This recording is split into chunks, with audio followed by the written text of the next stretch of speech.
What's up, everybody? Welcome in to the 615. It's your host, Lee Hillis, and today you see we're talking Titans, Texans. Yes, you see the score right there. Titans get the 7-point win over the Houston Texans, and you see our guest tonight from Titans and Truth, Chris Newell, aka Blue Enforcer, aka The Truth. And we'll be back with Chris right after this. And if you're listening on Spotify, it's right after this and a word from our sponsor.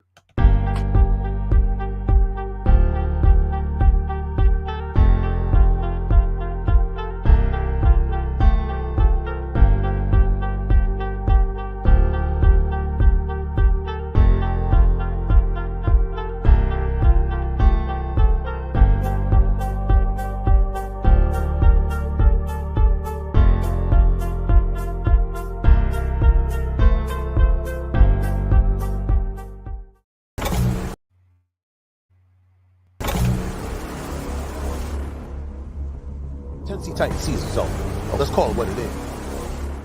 Running the ball now.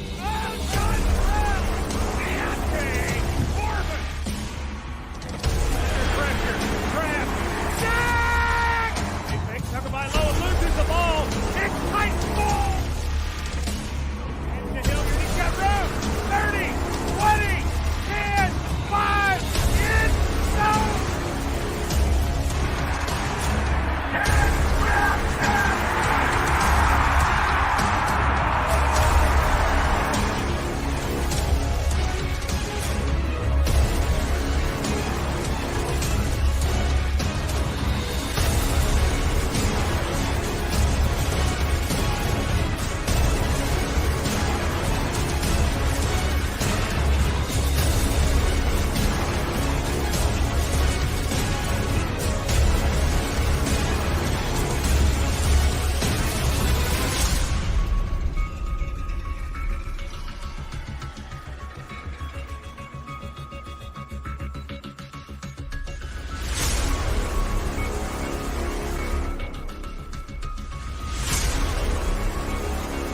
Go win the Super Bowl for this entire season.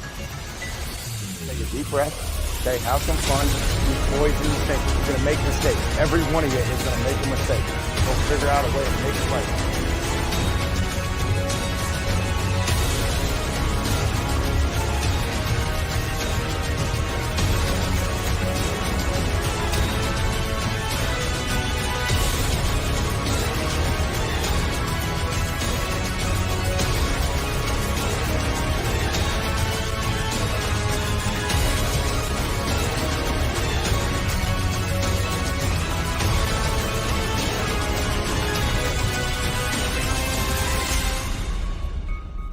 Wherever you listen throughout the world, it's football time in Tennessee. What's up, everybody? Welcome back. And of course, let's go ahead and bring our guest in, Chris from Titans and Truth. Chris, how are you? I am good. I'm definitely excited to talk some football and talk some Titans. So thank you for having me. And of course, before we dive into anything, that intro, this is the first time I've had you on since the intro dropped. What were your first thoughts? First of all, I was wondering how did it get to be that long? I might need to borrow it. Because, so I had asked somebody, and it's like, dude, this is the full two-tone blue experience. I agree. It is nice. And of course, let's go ahead and dive into some NFL news. And the first big news from Titans Nation, Hugo Amadi was waived from the 53-man roster. And Chris, what were your thoughts about this when it happened? A little surprising. I thought, because he was coming back from an injury. And so when he was coming back, I'm thinking, okay, they might have still him in the lineup because, he was a guy that was playing some nickel and some dime for this team, especially in the preseason going into the regular season. So, they got him by trade, but definitely a surprise. We don't know exactly what this could mean. I mean, you still got Foden and McCreary, and then obviously, at times they bring in Terrence Mitchell, even though it hasn't been bad the last couple of weeks. but you got Andrew Adams and stuff like that. So I mean, might seem like he's pretty expendable, but the fact that they haven't really added anybody on the roster to take his spot could be, a question, but I don't know what that would mean, but it's interesting. And of course, I'd mentioned, could Elijah Molden be coming back? That is definitely a possibility with him coming back off of IR, but they haven't designated him to return just yet. And I believe just because he gets designated to return, that does not mean that just because he comes back off of IR, they're going to activate him for, this Sunday's game against Kansas City. That just means they're bringing him back to practice and see, they have a 3-week window, obviously. So I think once they return from IR, I don't think he's on the 53 until they actually activate him, saying that he's ready to play. So it could be that. It could be something else entirely. But that is something, honestly, we don't know. And as good as anybody, the Titans ain't going to tell us nothing. And of course, we have to talk about King Henry. Derek is now joining elite company, and he surpasses Eddie George in total touchdowns in the two-tone blue. What a day. I mean, we're witnessing greatness in front of our very eyes. And I think we just need to take a moment and just appreciate the almost near God-like ability that this man has. I've said it before and I'll say it again. Derrick Henry is not of this world. He is not from planet Earth. He crash landed on Earth. He is an alien that crash landed on Earth, and the Henry family took him in, and the rest is history. This man is not built like everybody else. As Vrabel said, the difference between us and everybody else, we got Derrick Henry. And of course, you see the stats right there. For most career games of 200-plus yards rushing and 2+ touchdowns since 1950, Derrick Henry's passed Jim Brown, Barry Sanders, and LaDainian Tomlinson. More than double. But look how many he's had against the Texans. 4. He owns the AFC South. Derrick's had 6 of those 200-plus rushing games and 2+ touchdowns. 4 of those 6 have came against the Houston Texans. And, he was definitely on display yesterday. Worst run defense in the league, and he exposed that. Derrick showed why.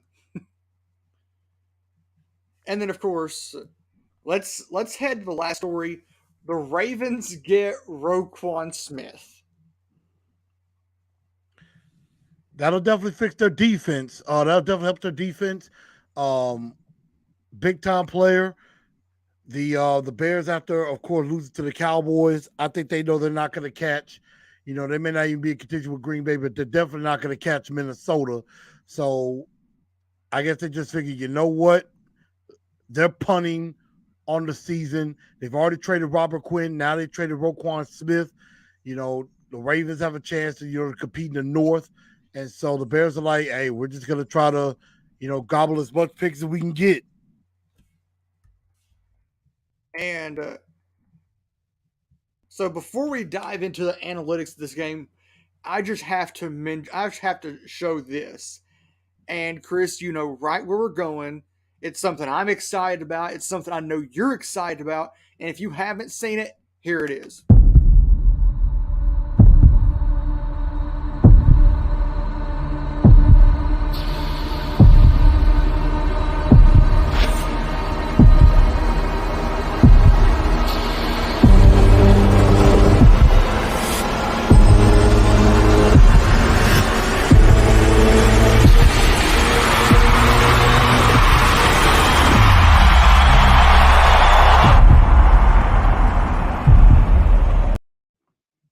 And it looks like a new stadium will be here before you know it. If that doesn't get your juices flowing, I don't know what will. I mean, it is absolutely incredible. I love the renderings. I'm jealous I couldn't get the video, but I mean, the renderings are just absolutely fantastic. Now, I've heard some people say it looked like a big office building. Some people say it looked like a big Starbucks. But I've heard Top Golf.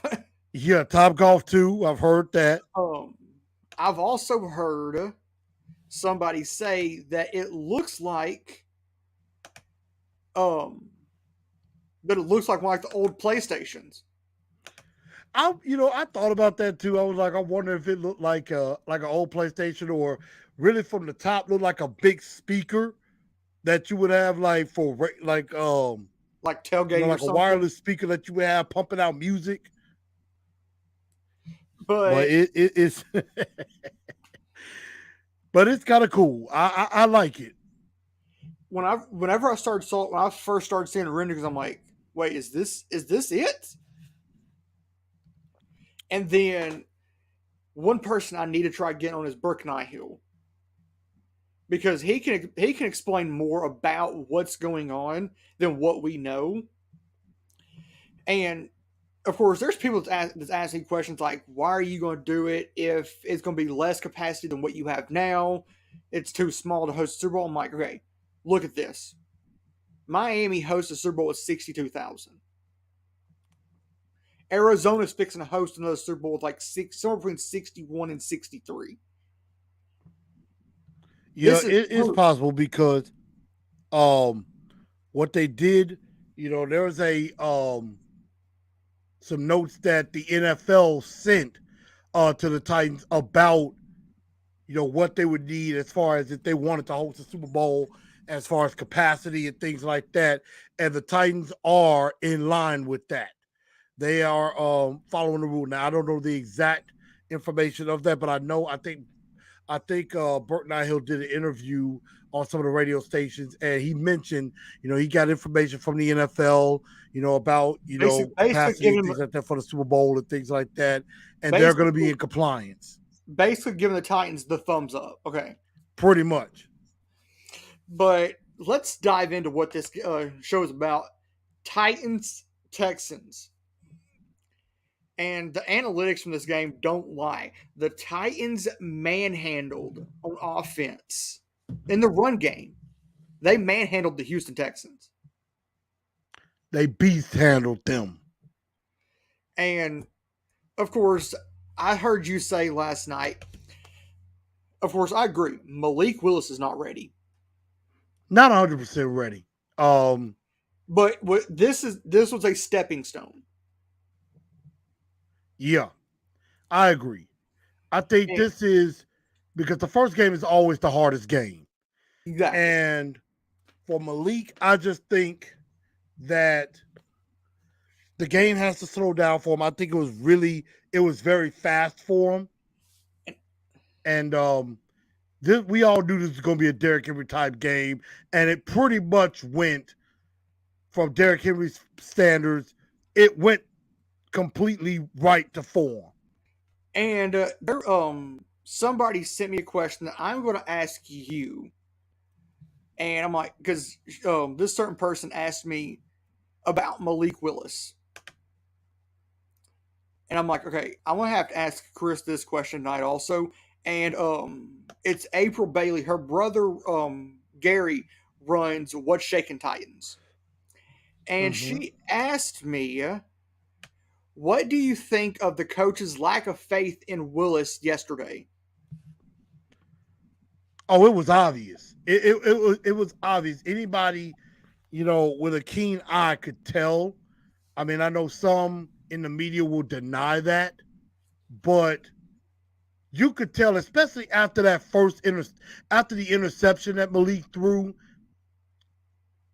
that they were like, you could tell Todd Downing, he coached scared.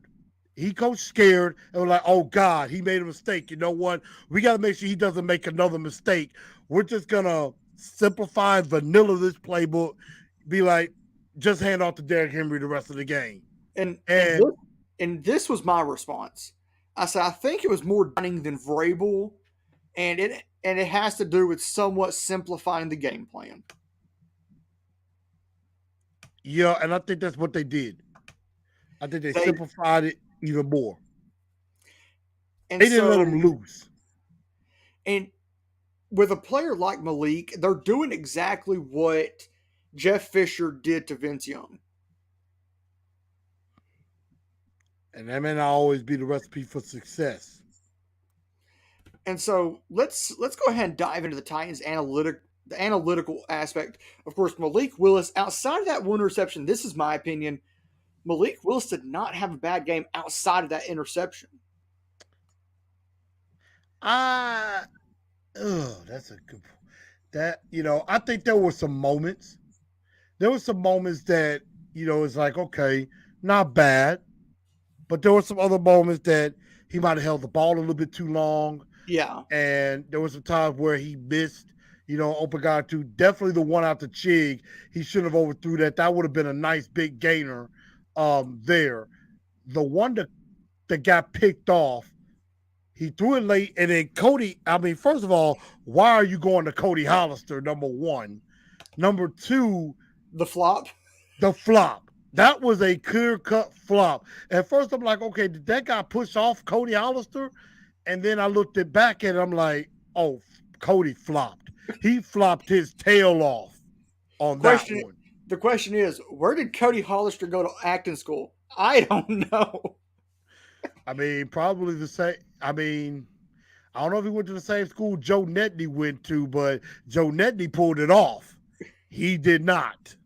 But this game was the Derrick Henry show all the way. It was as great of a boring offensive output as we were going to get. But to see Derrick do what he does was absolutely phenomenal. And of course, Robert Woods, we need to start getting him more involved than what he is. You're beating a dead horse. You're crying to the choir that we've talked about this before. We've probably talked about this about 4 or 5 times over, that they need to get Robert Woods more involved, Austin Hooper more involved, and the Titans just refuse to do it. I understand Derrick Henry is the bell cow, but Derrick Henry, as great as he is, and he is amazing, it can't be just him. And it seems like Vrabel and Downey, they are just content with like, hey, Derrick Henry and nobody else. And then, speaking of Derrick Henry, I want to show this. This is NFL rushing stats as of right now. You have I feel like we're Saquon going to be very Barkley. happy when we see this.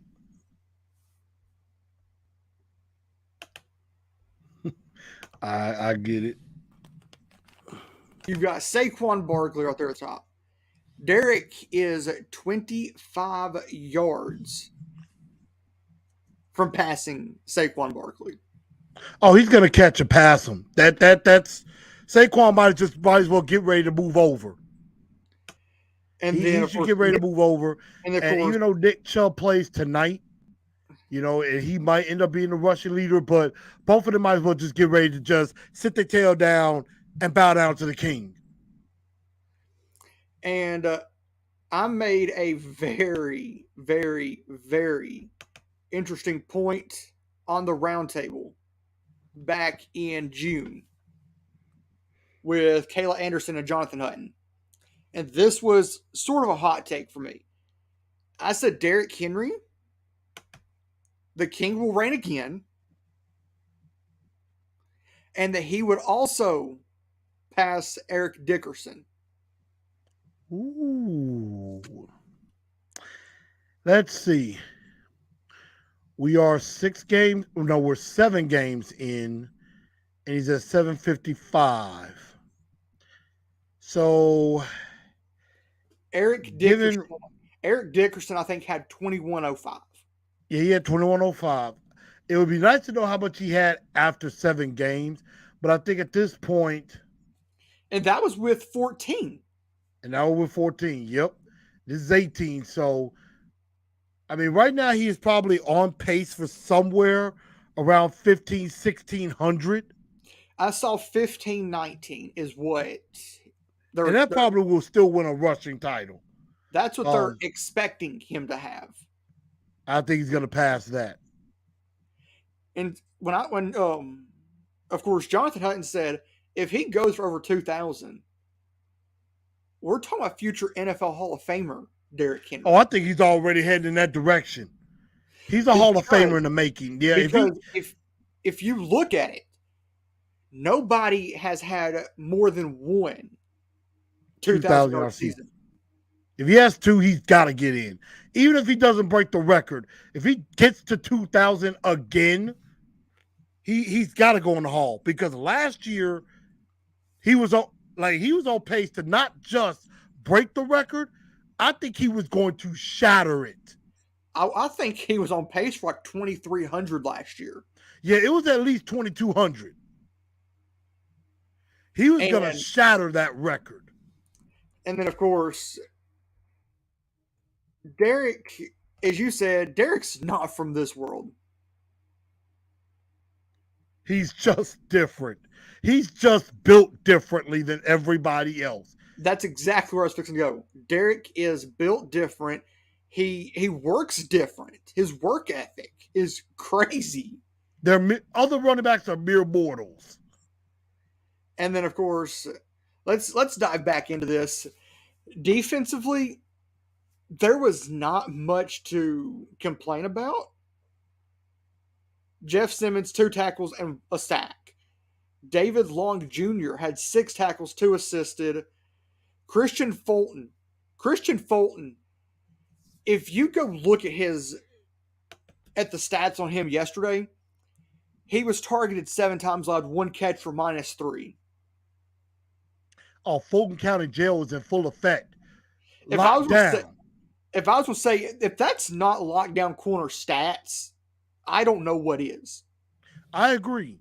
He locked it down, and Big Jeff, if he's doing that on a bum ankle, I mean, what would the stats have been if he was just completely 100%? I mean, like you said, there was really nothing to complain about defensively. And I apologize if I'm jumping the gun on this. Take away the last drive that got him that garbage touchdown. If you take that drive away, the Houston Texans were under 100 yards total offense for about 85% of the game. Yeah, 100%. And that is bad for any NFL team, no matter who it is. That is a great job by this defense, even if it is against a sorry team like the Texans. To hold somebody to damn near under 100 yards of offense in 4 quarters is absolutely incredible. And actually, let me pull up the full game stats on this. Because this game was absolutely nuclear, is what you could probably call it statistically. I agree. And there are some good stats on this defense now. For example, I mean, they completely shut Dameon Pierce down. And Dameon Pierce was, despite this team stinking, was a very productive back. Very, very good. I'm very impressed with him. And here's those stats. 354 total yards for Tennessee to Houston's 161. And the 90 came on that last drive. So really take that away, it's about 70 yards. Titans had 40 passing to 118 by Houston. The biggest number is that rushing number, 314. Yeah, and a lot of people think, oh, that was all Derrick Henry. No, Dontrell Hilliard had a part in that too. And Titans were averaging 6.1 per play. Houston punted 8 times. Tennessee punted 5. Look at that third down efficiency defensively. 2 of 14 on third down. And They're then number 1 in the league in that. And then look what Tennessee had, 4 of 12. That could be better. It could. But fourth down, both teams were 100% on fourth down. Yeah, those are plays you got to have. So, not really happy about that. But, of course, as you said, Titans shut Dameon Pierce down. 15 for 35. Yeah. I mean, like I said, and Pierce is a good back. Really good back. He is. He is a very good back. You know, but and the way that we did that, if you take a look at all the rankings and stuff, the Titans are climbing up. They are climbing up the ranks. And then because there was a time where they were like in the low 20s, almost 30th in defense. And again, I'm sorry if I'm jumping the gun. They're up to 14th now defensively, yards per game. And the thing I would like to see eventually is what we are in the pass defense. 24th. They're 24th against the pass. So they've come up about, I think I remember they were like 31st. So 31st. So I think they've come up about 6 or 7 spots in the last couple of weeks. And then, of course, you've got to look at what this the defense has done against the run. This defense against the run, they're mental. Yeah, see what I'm holding up, right? They're second against the run. Just under 90 yards. And here's a great nugget. Scoring defense. I'm about to blow people's minds. They are now 10th. Top 10. 19.7 points a game. They are legit a top 10 defense. Question is, could this defense carry the Titans? Ooh. I have always been the component to say offense sells tickets, defense wins championships. I think this defense is definitely good enough to win a Super Bowl. But as I said, and you heard me say this, it's almost similar to a baseball analogy. You could have a pitcher throwing a perfect game. Could be, or a no-hitter. Throwing it and nobody's getting hits off of them. But if you don't get any help offensively with run support, that pitcher is only going to be able to keep that 0 on the board for so long. Because the other team, they just need to get one hit and it could possibly end the game. And so I think with this defense, yes, I think this defense could carry them. But if the offense could just give them a little bit more something besides Derrick Henry. Yeah. Again, besides Derrick Henry. We know Derrick Henry going to do his thing. But what if a team actually figures out how to stop him? What else do we have offensively? Nothing. Exactly. And so let's head to the Texans side of this. And we have to talk about Davis Mills. Davis Mills had a solid game.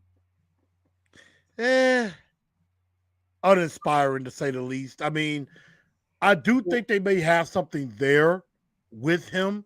I think it's something that they could grow with. I think he could be a decent quarterback, but they don't have a good offensive line and they don't have enough weapons. And they might give Brandon Cooks up at some point. And of course, the only weapon that he truly has, as you said, is Brandon Cooks. 4 catches, 73 yards. Mostly on that last drive. And outside of that, their defense was underwhelming. Extremely. So in my mind, there was no sense in putting their defensive stats up. But as we get to the back of this, we have to look at the gauntlet ahead. Oh, this frightens me. Because you look, and this gauntlet starts on Sunday night with the Kansas City Chiefs. And then we come home for Denver. And then we go to Lambeau. And then we have Cincinnati. Which, when that schedule came out, I had Cincinnati circled. Yeah. Because that, for Titans Nation, is a revenge game. And they may not have Jamar Chase. Yeah, because he's out for, 4 to 6?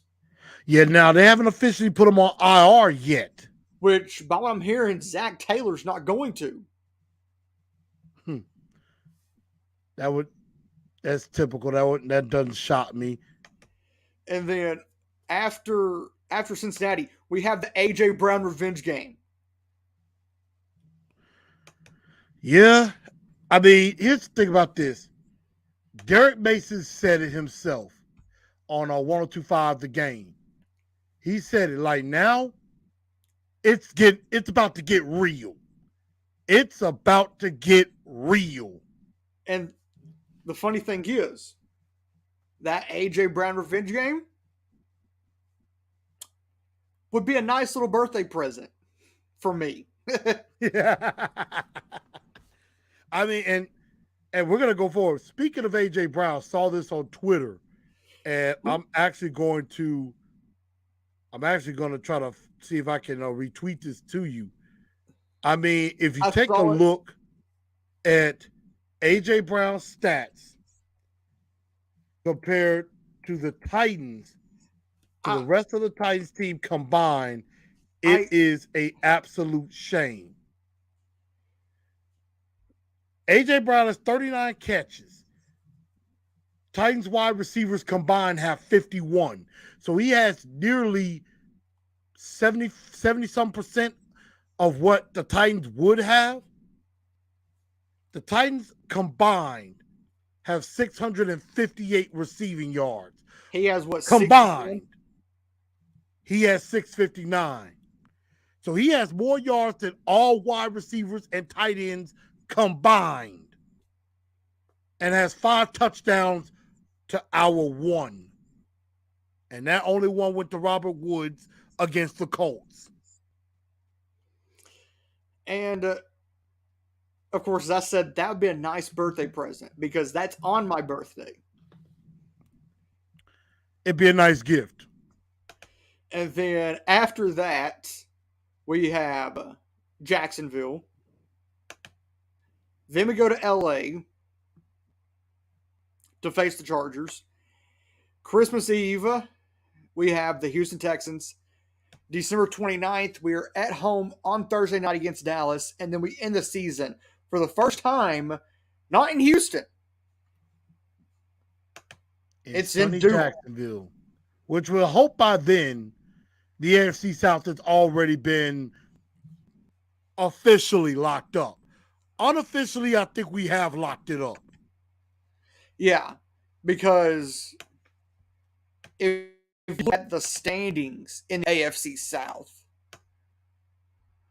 the Titans, I will actually screen share this so everybody can see this. Yeah, it's astounding. They're at least about 2.5 games ahead. So Tennessee's Yeah, and sitting right at there that at time, five yeah, and they're about two. 2.5. They're sitting there at 5-2. Indy's there at 3-4-1. Jacksonville is terrible at 2-6. Lost 5 in a row. And then there is Houston at 1-5-1. The hottest team right now, in my mind, in the NFL outside of Philadelphia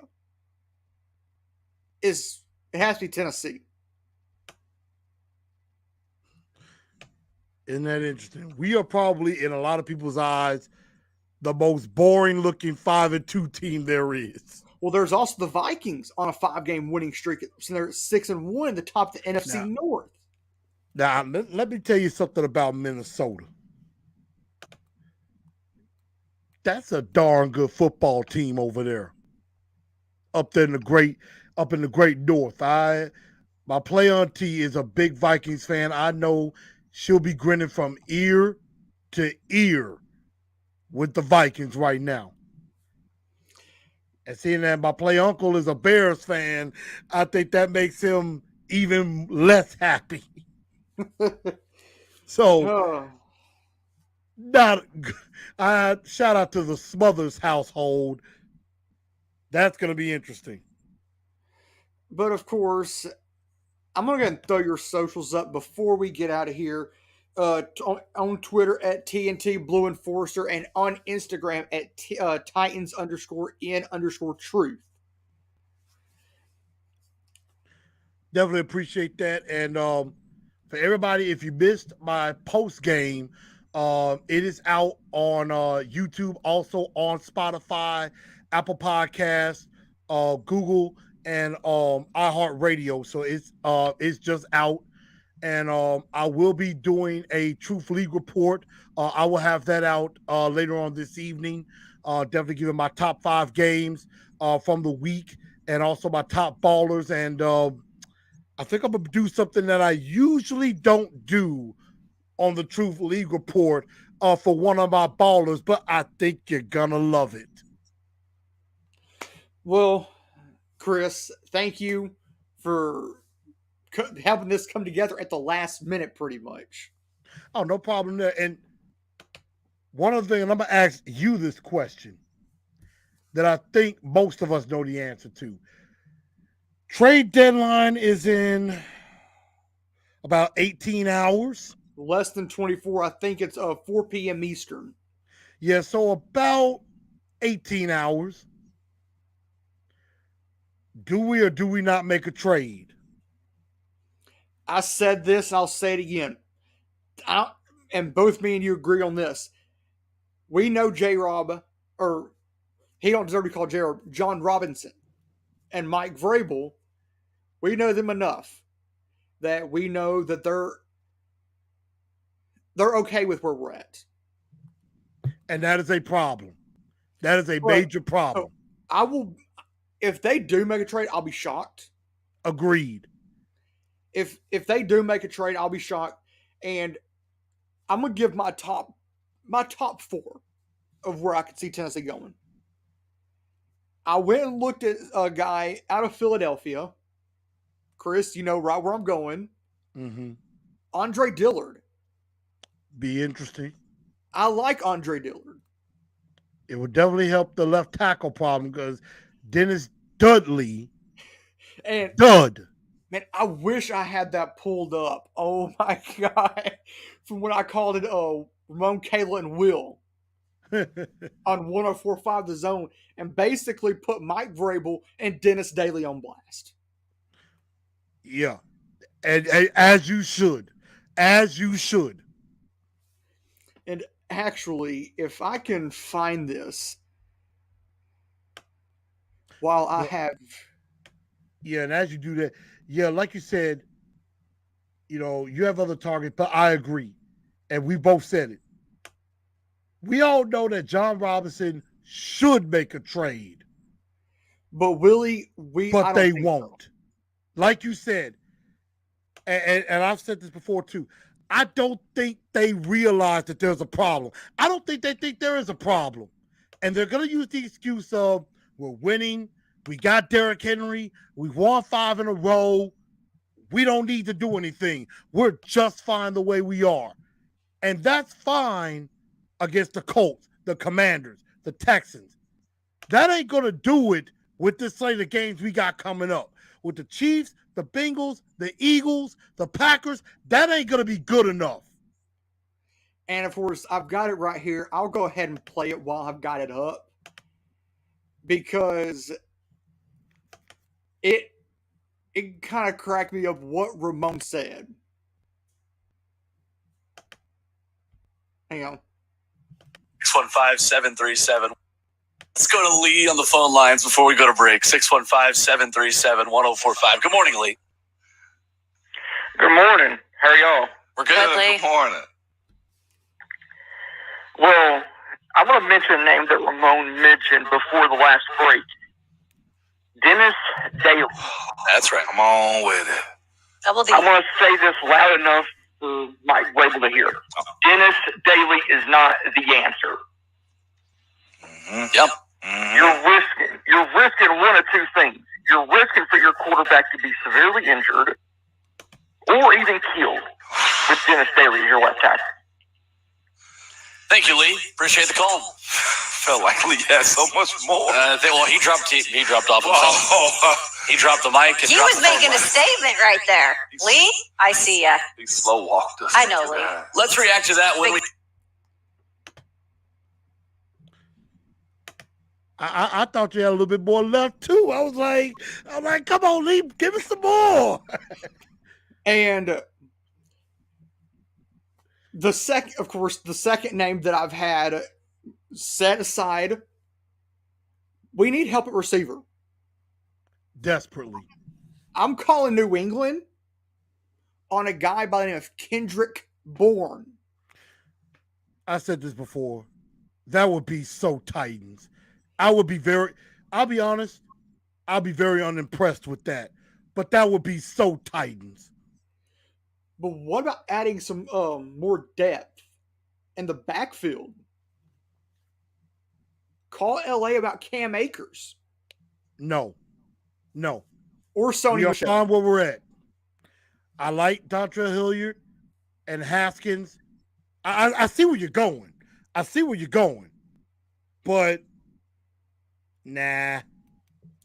And somebody, Titan Fox brought up a very interesting point. Why not give Radens a shot at left tackle? And he said his theory is can't get any worse than Daly, right? See, Titan Fox, that's why I love you, brother. That's why you get it. You get it. I put this on Twitter. With Dennis Daly not being the answer, you have to look. When's Jamarco Jones coming back? Never. He's on IR for the year. So he's done. He's done, and he's done, and he will not ever get to play a snap in a Tennessee Titans uniform, I don't think. I would go here, since Jamarco Jones is out for the year. Ben Jones, move him to right guard. Or even left guard. Keep him at center. Or put Corey Levin or somebody at guard. Now, are you talking right or left? Because, I mean, Nate Davis is back. I would have to go left because Brewer, yeah, he's undersized, but you heard what Mike Vrabel said about him. He's tougher than a $2 steak. And that's a very thin $2 steak at that. Because, you need someone with a little bit of meat, a little bit more meat on their bones if you're playing offensive line. Agreed. And then, I would say... And then take Dennis Daly, get him out of the equation altogether. But they love him. They seem to love him. It's sort of like the infatuation they have with, who is it, Jeff Swaim? And Cody Hollister. And I'm like... And I agree. Why are you so infatuated with this one player or these two players? Why? Yeah. It's those three in particular: Dennis Daly, Jeff Swain, And Cody Hollister. And They just seem to be in love with those three guys. And I watched the show last night, of course, as you know. I said, get Robert Woods away from punt return. Yeah, he did drop that one, so that it didn't cost us, but it could have. It could have. That's true. I do agree with that. Somebody, of course, went through your comments last night on that show. Somebody mentioned putting Haskins back there. That might not be a bad idea. I don't know if you've ever done punt return. I know they have them sometimes on kick return. I can see Hilliard back there maybe. But you kind of need them, in case you need to refill for Derrick Henry. But Haskins, I wouldn't be too against that. And there's a guy that I wish they'd give another chance to. Mason Kinsey. I wouldn't be against that either. Because Kinsey has speed. But he's on practice squad for a reason. That's true. But they're meant to do something for this team. And going back to a show I did back during the summer with Mike Holston, the former Houston Oiler wide receiver, and I was like, if there's any advice you could give to any of these young receivers, what would it be? And he said, get on teams. Punt return team. Mm-hmm. Punt cover, anything. Kickoff team. Hands team. Yeah. And I mean, honestly, look, if you get on special teams and all of that, also, if you can block, because Vrabel seems to love that more than anything in the world. Vrabel, I'm going to mention a college coach that he reminds you a lot of, and it's Jimbo Fisher at Texas A&M. I went back and watched his press conference from this game this last weekend against Ole Miss, and he was like, "We're just one play." I'm like, that sounds a lot like Mike Vrabel. Mm-hmm. When he's taught his wide receivers. Oh, I like my wide receivers that can block. Makes me sick. And I'm like, Vrabel, wide receivers not only meant to block, they're meant to catch. Exactly. And it makes sense. I agree. Because before the Houston game, I think TD or somebody asked him, what do you think about the Texas wide receivers at Brandon Cooks? And the first thing that comes out of his mouth is, they're good blockers. Go watch him block. Man, I mean, Brandon Cooks, he can block. I'm like, oh my God. I'm like, is that the first thing that you notice? You don't notice he runs good routes. You don't notice that he's speedy with the ball in his hands. But the first thing you notice is he can block. And of course, it just makes me want to cry. And then of course, Titan Fox says Brewer can be as tough as he wants and not cry when he gets pancaked and lie on the ground, and it doesn't help the team. No, it doesn't. And then Vrabel always kept saying, don't do dumb stuff to hurt the football team. Being thin and not blocking well hurts the team. And Titan Fox saw Mason Kinsey. Yeah, he's a fumble risk, but Kinsey does have speed. And Titan Fox, somebody should screen record this before I throw it up. It's called wide receiver is the position, not wide blocker. Vrabel, you hear that? It's called wide receiver, not wide blocker. I think Vrabel thinks that that's the position. Wide blocker. I love that. I need to save that one too. Titan Fox, tweet that to me. Tweet that to me. I would love it. I will give you all the credit. And of course, as I said, as we get ready to get out of here, Truth, thank you for making this come together so quick. Because I think I messaged you last night or this morning, Mm-hmm. and it's like, hey, are you done for a show? And things just fell into place.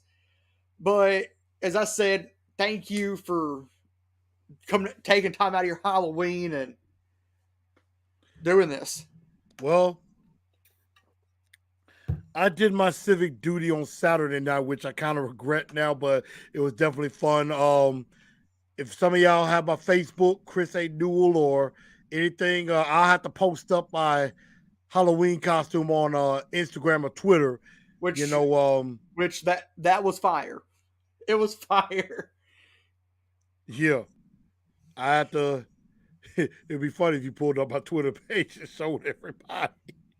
Wait, is it on Twitter? I believe I did put it on Twitter. Oh, let me go see. I gotta see if I did. I'm thinking I did put that on my Twitter. I know I put it on my regular Instagram. If I didn't, I will. Actually, I didn't, but I'll post it up. Because I was fixing to go pull up the Twitter right when you said that. Matter of fact, I'm actually going to post it on Twitter right now. Because it's great. Let's see. Yeah, I just saw. I'm posting it now, so y'all might get to see it. There you go. I just put it up. I had to do it, so definitely was very interesting. And you actually get to see the photo, so it's on my Twitter page like right now. I just went over there. Sir Newell of the Knights Templar. But I definitely do try.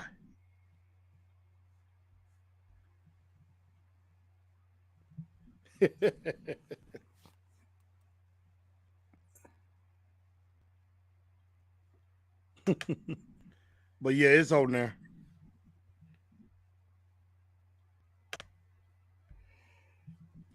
And oh man, but that was cool. Yeah, I mean, Halloween definitely fun, but y'all didn't take me away from it.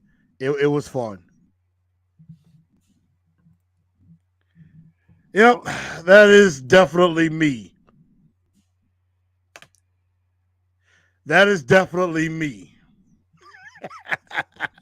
I'm a history junkie, so I love history, and that my wife helped me with that because I was trying to determine what I was going to do, and she was like, "Yeah, that Knight Templar the knight costume looks like you." And I said, I got a lot of compliments on that. Some people said that it was fire, like it was really cool. And then, of course, Tiny Fox says, Chris and 615, love you both. Ever need a special guest? I'm available.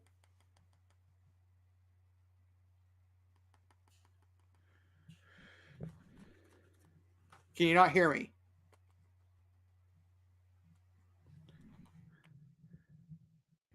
No good sound. I have no clue what's going on.